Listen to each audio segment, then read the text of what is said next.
apa bedanya vokasi dengan kuliah pada umumnya. Ada tempat magang yang kerjasama dengan SMK Teknas dan juga kerjasama dengan PNB. Jadi benar-benar linear. Saling berhubungan ya Bu. Jadi semua orang itu kan punya mimpi. Ya, semua orang punya mimpi.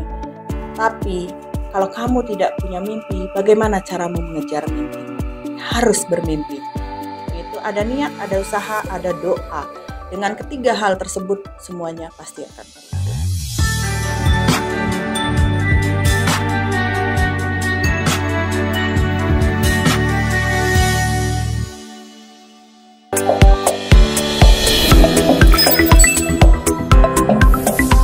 Berkaca, bersama kita bicara. Halo Sobat PNB, kembali lagi di podcast Berkaca, bersama kita bicara. Di podcast 19 kali ini kita sudah menghadirkan narasumber yang luar biasa dan akan kita bahas pada kali ini. Sebelumnya, nama saya Nima Dewi Punyasari, bisa dipanggil Punya. Hari ini kita kedatangan narasumber luar biasa yang merupakan seorang praktisi di bidang pendidikan, Kepala Sekolah Menengah Kejuruan atau SMK, sekaligus owner dari Jangger Group, yaitu Ibu Niwayan Parwati Asih.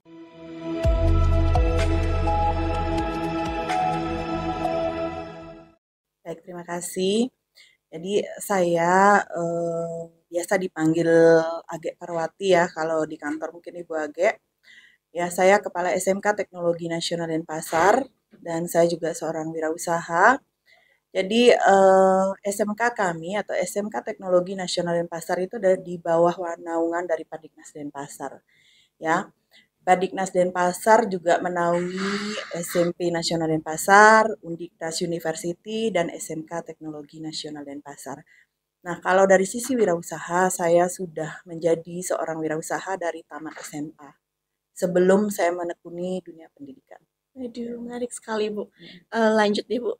Untuk perbedaan dasar nih dari SMK ataupun SMA dalam melanjutkan pendidikan ke perguruan tinggi vokasi. Apa sih bedanya antara SMA dan juga SMK Bu?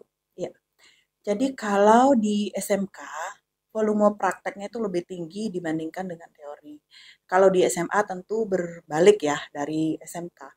Karena SMK memang disiapkan untuk siap kerja, muaranya adalah siap kerja. Harapan orang tua juga seperti itu. Ketika menitipkan putra-putrinya sekolah di SMK kami, harapannya mereka adalah siap kerja dan terjun ke industri, begitu. Nah, untuk PNB sendiri ya, untuk melanjutkan ke jenjang perguruan tinggi vokasional tentu relevan sekali dan sangat cocok di SMK. Karena apa? Karena ketika mereka bersekolah di SMK, tentu dia sudah linear. Jadi sudah sesuai dengan jurusan yang Satu ada jalur di, ya, Bu, ya? Di vokasional. Oke, jadi selanjutnya, sejauh mana sih relevansi lulusan SMK untuk melanjutkan pendidikan ke perguruan tinggi vokasi seperti Politeknik Negeri Bali dan seberapa penting sih korelasi itu? Ya, untuk relevansi ya sangat relevan karena 4 jurusan kami, keempat-empatnya memang ada di PNB.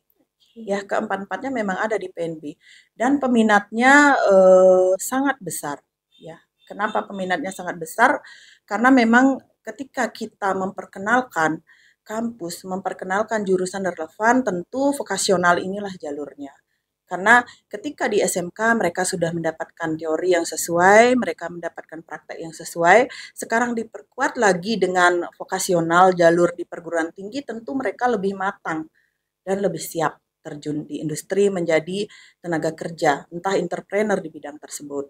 Oke, jadi keunggulan nih dari lulusan SMK yang melanjutkan perguruan tinggi vokasi itu jadinya dari fondasinya, dari awal itu udah mantap gitu ya, praktiknya juga udah bagus. Jadi nanti ketika udah lulus kuliah itu bisa bekerja dan bisa setara lah istilahnya dengan karyawan-karyawan yang ada di sana. Selanjutnya nih, bagaimana sih pendapat Ibu mengenai peluang dan tantangan lulusan SMK yang melanjutkan pendidikan ke Politeknik atau perguruan tinggi vokasi? Ya, kalau tantangannya sih anak-anak kami biasanya kan ketika di SMK mereka sudah terbiasa dengan magang industri. Nah, guru-guru kami juga magang ke industri. Terus pembelajaran kami juga menyiapkan guru industri. Ya, tentu tantangan mereka adalah transformasinya harus lebih hebat, lebih kuat. Jadi ketika apapun yang dibutuhkan industri itu yang kita siapkan. Nah, itu tantangannya karena kita harus langkah lebih maju. Terus kalau peluangnya dengan melanjutkan ke jalur yang sesuai, dengan melanjutkan ke vokasional, tentu mereka lebih kuat di kompetensi ini, di skill mereka lebih kuat. Jadi kesiapan menghadapi tantangan, menghadapi transformasi kebutuhan industri yang begitu kuat, mereka lebih siap, lebih kompetitif. Sebagai seorang kepala sekolah yang pastinya sudah tahu ya dinamika di sekolah seperti apa, bagaimana sih pendapat Ibu atau permasalahan apa sih yang biasanya dihadapi oleh siswa SMK dalam melanjutkan pendidikan, dalam dilemanya mereka nih Bu? Ya, siswa SMK itu kan kalau kita melihat generasi muda kita ya, apalagi generasi Z itu masih labil, ya. Betul. Jadi masih mencari jati diri, menentukan arah dan tujuannya masih bingung. Nah, perlu di sini tuntunan dari seorang guru, tuntunan dari orang tua, bagaimana menyikapi karena pendidikan tinggi atau pendidikan lanjutan itu merupakan muara dari masa depan mereka nanti. Ya, ketika mereka sudah benar memilih kuliah atau jalur pendidikan lanjutan, tentu itulah nanti ke depannya yang menjadi pedoman mereka dalam bekerja. Nah, kami kalau di SMK biasa melakukan pendekatan persuasif dengan peserta didik. Ya, kemana sebenarnya passion mereka, kemana sebenarnya arah pendidikan mereka, sehingga nanti ke depannya mereka tidak benar-benar bingung ataupun mereka tidak salah pilih terhadap lanjutan pendidikan mereka. Jadi, ketika mereka memilih ke jalur mana itu mereka sudah pahami dan orang tua ini pendekatan dengan orang tua pun kami kan sering bertemu dengan para orang tua siswa dan di situ pun kami memberikan pemahaman kemana arah putra-putrinya agar relevan dengan cita-cita mereka, harapan mereka. Jadi itu udah termasuk peran dari sekolah dalam mendorong ya banyaknya Ya. siswa yang masuk melanjutkan perguruan tinggi vokasi ya Bu. Ya. Oke, selanjutnya nih Bu, bagaimana sih Ibu melihat kontribusi dari kampus kami Politeknik Negeri Bali dalam mendukung perkembangan pendidikan vokasi di Indonesia Bu? Ya, kalau PNB menurut saya ya, dari saya kan di samping seorang kepala sekolah, saya kan seorang wirausaha. Jadi saya juga bergelut di organisasi kewirausahaan seperti Himpunan Pengusaha Muda, seperti Ikatan Wanita Pengusaha Indonesia. Nah, kebetulan saya dari membuka usaha, saya sudah bergabung di wirausaha, organisasi dan komunitas wirausaha. Jadi ketika kita membutuhkan tenaga kerja sebagai seorang wirausaha, tentu kita akan mencari yang benar-benar siap untuk menghadapi Betul. tantangan dan untuk bisa melaksanakan pekerjaan di industri. Nah, yang saya lihat dari teman-teman saya, termasuk juga dari usaha kita juga banyak mempekerjakan dari PNB. Nah, kenapa PNB? Karena memang anak-anaknya memang sudah teruji. Ya, anak-anaknya memang sudah mendapatkan skill yang hebat, anak-anaknya sudah mendapat bimbingan, sehingga kita sudah siap kerja. Ketika kita menempatkan mereka, mereka sudah siap kerja. Oke, jadi memang ya kalau Politeknik Negeri Bali itu memang khususnya di vokasi, di mana nanti para mahasiswa itu sebelum lulus pun udah dibekali dengan pengetahuan praktik, karena sudah mengalami yang namanya magang atau praktik kerja lapangan. Nah, selanjutnya nih Bu, apakah ada pesan atau ajakan khusus untuk siswa-siswi SMK agar termotivasi untuk melanjutkan pendidikan ke perguruan tinggi vokasi, terutama Politeknik Negeri Bali?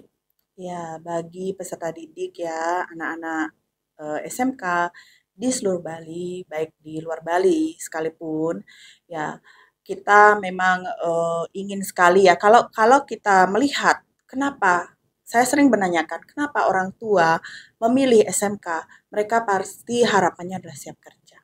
Nah, ketika ingin mereka lebih kuat dan lebih kuat dari sisi kompetensi, lebih siap untuk bekerja di industri, tentu jalur vokasi inilah yang terbaik bagi pilihan mereka. Jadi ketika kita sudah kuat dari sisi praktek, ketika kita sudah kuat dari sisi budaya kerja industri yang sudah anak-anak itu biasa lakukan, tentu mereka tidak akan syok lagi ketika bekerja di industri. Di Politeknik Negeri Bali itu ada yang namanya program D2 Fast Track. Ya. Jadi nanti kalau mau melanjutkan pendidikan ke perguruan tinggi itu nggak usah menempuh yang selama 4 tahun atau semacamnya, tapi cuma perlu menyelesaikan beberapa semester. Nah, bagaimana sih Bu kerjasama antara SMK Teknologi Nasional dengan program D2 Fast Track di Politeknik Negeri Bali?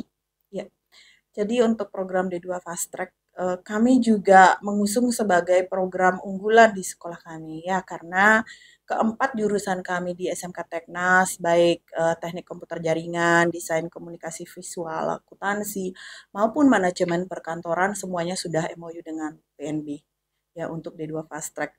Jadi yang kami dapatkan adalah kemudahan yang sangat luar biasa ya, dalam hal ini UKT terjangkau, itu satu. Yang kedua, dengan kuliah 3 semester mereka mendapatkan ijazah D2. Terus yang selanjutnya adalah sudah juga disiapkan industri untuk rekrutmen tenaga kerja. Ketika mereka sudah lulus, langsung mendapatkan pekerjaan. Nah, di samping itu juga mereka juga linier, karena dulu ada tempat magang yang kerjasama dengan SMK Teknas dan juga kerjasama dengan PNB. Jadi benar-benar linier, Saling berhubungan ya, ya, Bu, jadi. dia matang sekali kompetensi mereka. Jadi ketika dulu di SMK Teknas hanya 6 bulan, sekarang dikuatkan lagi sehingga mereka benar-benar sudah kompetitif, kuat untuk terjun di industri. Oke, baik Bu. Sebagai seorang praktisi pendidikan, apa sih harapan Ibu terhadap sinergi antara SMK dengan perguruan tinggi vokasi seperti PNB untuk menciptakan generasi muda yang lebih siap bersaing di dunia kerja? Ya, kalau harapan saya ya, mungkin dari PNB sendiri harapan ke depannya lebih sosialisasi ke masyarakat ya, lebih sosialisasi ke masyarakat, karena ketika saya persuasif dengan orang tua, biasanya mereka masih menanyakan apa bedanya vokasi dengan kuliah pada umumnya. Nah, kalau mereka misalnya mencari D2, D3, D4, apakah itu sama dengan kesarjanaan pada umumnya? Nah, itu menjadi pertanyaan bagi mereka para orang tua, termasuk anak-anak juga banyak. Tapi kalau anak-anak kita bisa counter secara persuasif. Tetapi kalau orang tua itu perlu pemahaman secara mungkin dari institusinya nanti melaksanakan sosialisasi. Harapan saya ke depannya sih seluruh SMK ya yang memiliki jurusan yang relevan, ayolah bekerja sama. Karena apa? Karena ini luar biasa program ini dan harapan saya tidak akan putus. Siapapun mungkin pemimpinnya, ke depannya harapan vokasional baik D2 Fast Track dan beberapa program ini masih bisa terwujud dengan baik. Saya setuju sih Bu dengan pemerataan atau banyaknya siswa yang melanjutkan pendidikan ke perguruan tinggi vokasi, karena dari Politeknik Negeri Bali sendiri itu sudah menyediakan berbagai jenjang pendidikan. Bahkan untuk siswa-siswi yang dirasa hanya bisa menyelesaikan beberapa tahun saja, itu sudah ada program di Dual Fast Track, cuma menyelesaikan 3 semester dengan pengalaman yang pastinya berguna di dunia kerja nanti. Terakhir nih Bu, untuk penutup, apakah Ibu punya quotes nih untuk para siswa-siswi SMK dan juga untuk para mahasiswa mungkin Bu? Ya, jadi semua orang itu kan punya mimpi. Ya, semua orang punya mimpi. Tapi kalau kamu tidak punya mimpi, bagaimana caramu mengejar mimpimu? Harus bermimpi. Gitu ya. Terus di samping itu ada niat, ada usaha, ada doa. Dengan ketiga hal tersebut semuanya pasti akan terwujud. Jadi simpel sekali sih sebenarnya saya memotivasi diri dan memotivasi anak-anak saya ketika menginginkan sesuatu harus ada niat, ada usaha, ada doa, semuanya pasti akan terwujud suatu saat. Betul, saya setuju banget Ibu, karena mimpi itu menjadi acuan kita untuk berjalan lebih maju, untuk mengembangkan diri. Kalau nggak ada mimpi, apa sih yang kita kejar selama kita menjadi manusia? Kita harus tetap mengejar ilmu, ya, dan juga harus ditemani dengan yang namanya doa dan juga usaha. Ibu, terima kasih banyak nih, karena pastinya para audiens nanti bakal mendapatkan banyak pengalaman baru, terutama untuk siswa-siswi SMK yang masih bingung nih, mau lanjut kuliah atau enggak, mau lanjutnya di vokasi atau akademik biasa, gitu. Jadinya mereka bisa mendapatkan pencerahan ya Bu ya, mengenai kebijakan apa sih yang harus mereka ambil untuk melanjutkan pendidikan. Baik, itulah tadi podcast Berkaca episode 19 bersama Ibu Age Parwati dengan materi mengenai melanjutkan pendidikan ke perguruan tinggi vokasi. Terima kasih sudah menonton, sampai berjumpa dan jangan lupa subscribe ya. Nantikan podcast-podcast seru berikutnya. Berkaca, bersama kita bicara.